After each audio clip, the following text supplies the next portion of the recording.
Alright, this is part 2 in type for the advanced type learner. And I'm going to go ahead and open a new document. Make sure I click on my Adobe Illustrator.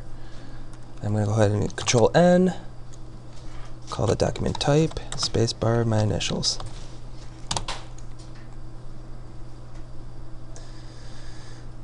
Alright, one of the things that you're going to want to know for your logos and where you're going to put your type is you may want to type on a shape, and just to familiarize yourself with the shape, if you think about it, when you work with the shape, the stroke could be like your outer path. So I'm going to go ahead and make an ellipse tool by hitting the L for the ellipse tool. I'm going to drag out a circle, and I'm just going to hold the Shift and the Alt key, and I'm just hitting the bottom button of my pen, or you can hit the space bar. Release the pen, and then the Shift, and then the Alt key. Remember, pen first, and then the shortcut on the keyboard second. Then I'm going to go ahead and hit X to get to my fill. Just slash my fill, just to kind of make sure that there's nothing distracting me from my path. And now we're going to make sure we're going to grab our type tool, tear it off, and we have our circle. Now I want to type on the path, because this is my path and we have our circle, so this is going to be able to make me allow me to type on a curve. And I'm going to my type on path tool right here and just click on that, and I'll click here because I want to, then I'm going to type and it's going to go over there. So I'm just going to click here and I'm going to start typing, and you notice it's gray because it's super small. Like I told you in the last tutorial, let's make our font a little larger. And remember, if you're typing past the circle, that plus is going to come up. So I'm just going to hit the backspace, and I'm just typing in gibberish, so don't worry about the content. And I'm just going to right click, top button on my pen, go to font. And let's just change it to a font that I like. Let's go Britannic Bold. And you could always, if you want to center this, you can click on the beginning here. And let's just click, make sure we get that beginning, and then hit the space bar to get it centered on that ellipse. Or you can hit Control Z, and you can do it another way by Control Shift A, deselect, then hold the Control key for it selected, R for the rotation tool. There's my rotation tool. And then just drag it. And it's going to drag around that, see that targeting in the center there? It's kind of a light blue. That tells me where it's centered for when I drag it. Okay? See, it looks kind of like a train. It's kind of cool. So that'll let me know that I could drag it here. If I move it, then it's going to rotate around that circle. So it gets a little goofy. I'm going to hit Control Z. So we want to kind of keep that in the center of the ellipse, and I'm just going to drag it to the center here. Make sure it's kind of lined up, okay? One of the other things that I'll talk to you about are guides. And guides are really important in regards to lining things up. So I'm holding the Control key and I'm moving it over. And I want to start off by getting my rulers open to get my guides ready to go. The way you can get the rulers open is hit Control R. Okay, there's my rulers. Or you can go to it's under View and View, Show Rulers, and that'll get my rulers up, or Control R. And there's my rulers, and under View, and then I'm going to go ahead and click on the ruler and drag down, and you'll notice there's this little line that goes across.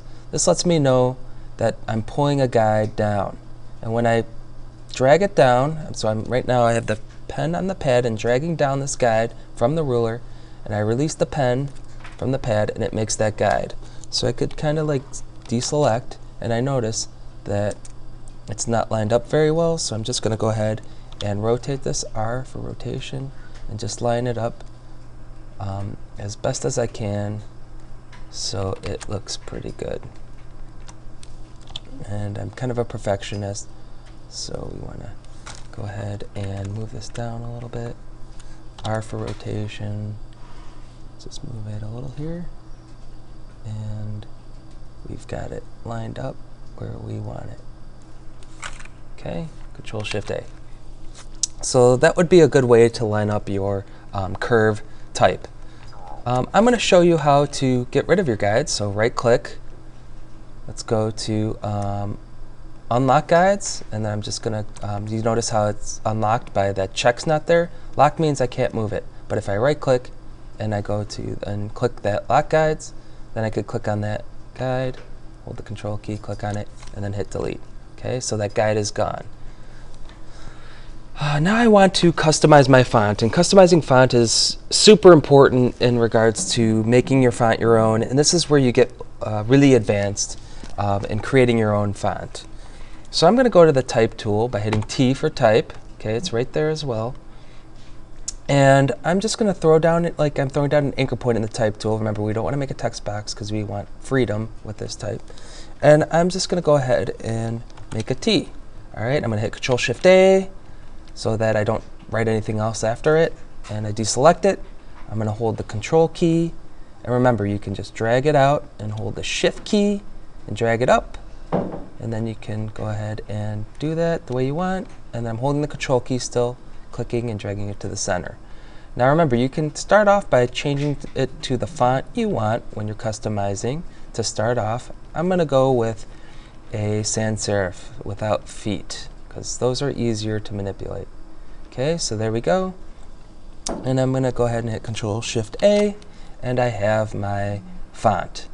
All right, so now I have my font, and now I want to customize it. So I'm going to hold the Control key and click on it. You notice there's a line underneath, and that line tells me that it is a font, a type font, and I can't adjust it or make any changes to it because it's that original loaded up font. But if I want, I can right-click, top button on your pen, or it's the button below the light on your Bamboo Pen and Touch.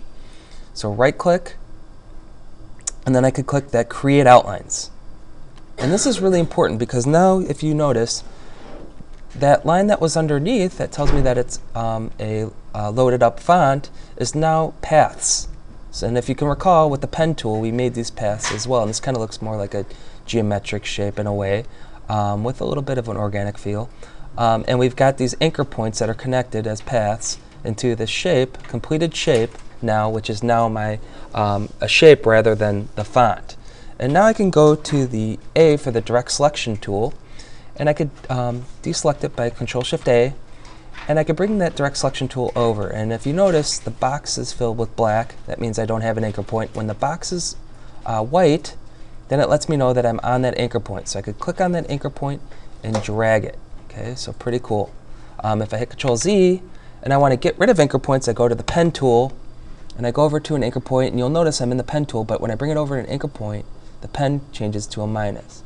Okay, so I'm just going to go ahead and bring it over to that minus, and then we've got rid of that anchor point. I could do that over here too, and I'm just going to go ahead and do that here, and then we have kind of more of a geometric shape. I'm just getting rid of these, whoops, these extra anchor points that I don't need, because I'm going to go ahead and manipulate this font. All right, so I'm hitting the bottom button on my pen to pen and scroll, or you can hit the space bar. And I'm going to go ahead and hit A for my direct selection tool. And if you want to select more than one anchor point directly, you just drag it like you're making a box, and then you select it over 2 anchor points, and you release the pen, and now I have both my anchor points. You just notice that they're filled in anchor points. The ones that are not selected. Okay, so these are selected. I'm just going to go to it and click and drag it. Okay, so pretty cool. And then I'm going to go ahead and make a box over the other ones with my direct selection tool. Click and drag it. Okay, and there we go. And we've got a pretty cool font that we're already starting. We'll go to the pen tool and get rid of this anchor point here. Maybe get rid of some of these extra ones here to make it simple. And then I'm going to go ahead and A for the direct selection tool, and I could drag it out. Now, guides are going to be really important when you're customizing your font, because you're going to want things to line up really accurately. When it comes to graphic design, one of the things you'll notice is accuracy and making things line up are really important. So remember, Control-R to get these rulers up, okay? And then I'm going to click and drag from that ruler a line, okay? And then I'm going to go ahead and click and drag down. And you can put these guides on another layer if you feel like that's necessary. And whoops, I missed it. I'll show you how I can fix that in a little bit. Click and drag down. Okay, that one lines up very well. Okay, and then I'm going to click and drag down. And then I'm going to go ahead and work with the horizontal lines as well. Click and drag down. You're going to want to be consistent throughout your font. This is really important. So you notice that one side is not very consistent. Now you'll notice once I do that, I can select the guides. But if you can't, make sure that when you right-click that it's not checked. That means if it's checked, you can't do anything. If it's unchecked, so I'm just going to go ahead and click it, so it's unchecked, then you can move them around, okay? So make sure they're lined up. I can use the arrow key to move them manually, very kind of nicely. Hit the up arrow key so it lines up very well. All right, so now I don't want the guides in the way. I want to mess around with the font, so I'm going to right-click, lock guides so they don't get my way, and then you can go ahead and remember that box, make sure it's open, so you can click on that anchor point and line it up very nicely on the guide. And we're getting somewhere. If you want to, you can also do some pretty cool things when you're, working with font. You can get a little creative. Drag stuff out. I'm holding the Shift key here so it lines up. Click and drag out, holding the Shift key, and you can kind of mess around with the curves as well if you wanted to. Whoops, Control Z, I accidentally moved it. You can kind of work with the curves a little bit. Let's just kind of bring this out a little. Hit the P for the pen tool because I want this to line up. I can add an anchor point. This is kind of a secret here. Pen tool, add that anchor point, hit the delete, and then make sure you connect the complete font. And I'm just going to make sure things line up a little bit better. That curve, I want to make sure I line it up in a nice kind of way, so that way it'll let me know what I'm doing pretty nicely. Whoops, missed it. So I'm just going to go ahead and select that anchor point. And kind of working with font is a fun thing, but being accurate is an important thing. So I'm just going to move this in a little bit. And this is like, almost looks like a vase for a T. So pretty cool. I'm using the arrow keys right there, and so forth. So I have my T. If I right-click, let's say we want to unlock guides, we can delete them individually, but I want to clear the guides completely. So I'm just going to go to View, Guides, and let's just hit Clear Guides, and then we've got them cleared. And you'll notice, even me as an expert, I didn't really make it as accurate as I probably should have. I'd take more time in mimicking the other side as well.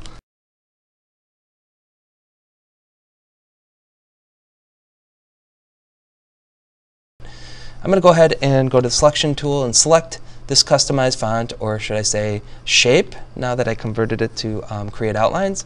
Hit the pen tool, and I'm going to go ahead and mark 2 anchor points on the halfway mark. Okay, so I'm just going to go up to this path here, and when I bring the pen, when I hit P for pen tool, and I bring that pen to that line, it creates a pen with a plus. I'm just going to add that anchor point when the pen with the plus, and click on that line, and it adds that anchor point to the halfway mark.